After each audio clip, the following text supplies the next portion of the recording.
right, so here is a quick glance at the comic book room as a whole. Nothing too crazy at all, but I will try to orient you as best I can. So generally in this area right here are all of the comics that are PC comics by and large.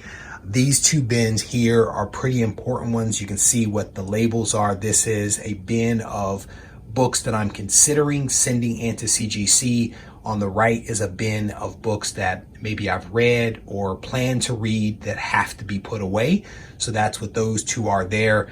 Everything else in this area is pretty much just organized by title. And you can see I'm a huge fan of the BCW bins. So that's what most of this actually is.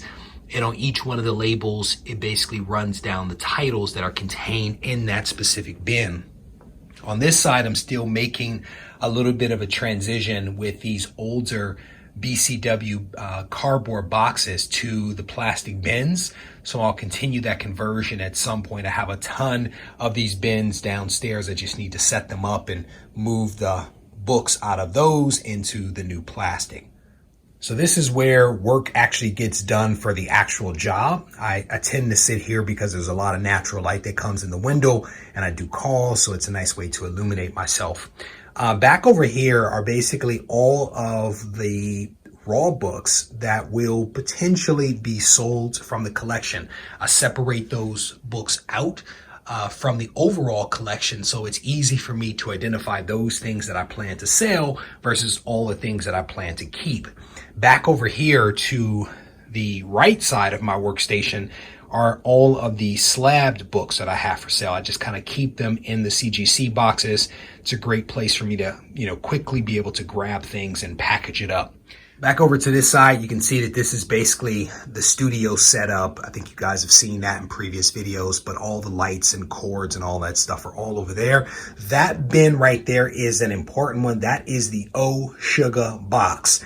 That is the bin that I set aside that if something goes wrong, that is the one that I grab as I run from the house. And then back along this back wall are basically all of the slabbed books in the collection. You can see that there are a healthy number of bins that sit down there. Those are all mostly PC books that are graded.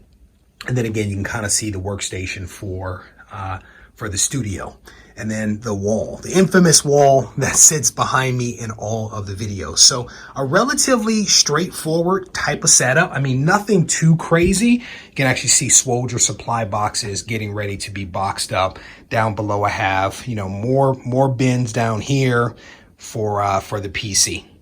So just outside of the comic book room is a staircase. This staircase leads to the garage and gives me access to the 100K collection. So from this view, you get a little bit of the inside-outside look at the collection. This basically takes up, the collection does, one entire bay in the garage, and it's basically organized with 3 rows. There's one right there, there's one here, and then here is the first. Generally speaking, the collection is organized by theme and also by title / genre to some degree or another. So for example, in this first section, we have a lot of independent books up here on the top shelf.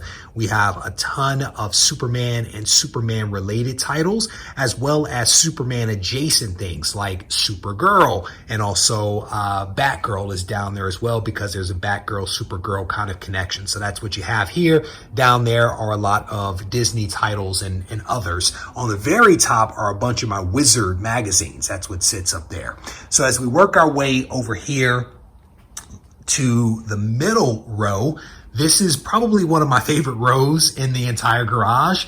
And we have a lot of the crime fighting stuff here. On the top, we have G.I. Joe and Spider-Man related books. In the middle here, we actually have a bunch of the Batman books. So Batman, Detective Comics, Robin is there. And then on the very bottom, we have Green Lantern. So a lot of your crime fighting stuff is here. Down on the end is overflow for a lot of the Disney related books. Mirage is down there, and then also mutant related titles are on that left hand side. On the right hand side, down at the very end, we get a lot of DC books. So there's a lot of Justice League of America, Justice League Europe, a lot of that stuff on the bottom. And on the top, you have a lot of Marvel books. So there's Nam, there's Punisher, and other titles down there. This section here is where I do a lot of work. I will pull bins off from this row and we'll set them on the very end here and kind of sort them and organize, and then pull books out to set on top for one reason or another. So as we make our way back over here to the first aisle, there's a ton of stuff down here. I'll call attention to the stuff that sits up here on the top. This is a lot of Star Wars books, and I have maybe 2.5 partial runs of Star Wars that sit up there. There's also a ton of Dark Horse books. And over here, we have on the bottom a lot of Image, a lot of Valiant type of comics, and on the top a lot of X-Men mutant related titles sit there. The overflow was in the previous aisle, and then down on the end a lot more of older Marvel books, Daredevil, as well as a ton of new Teen Titans, Nightwing, you name it. It is sitting in that middle section right there. One of the questions that I get asked a lot of times is, do I know what's in the bin?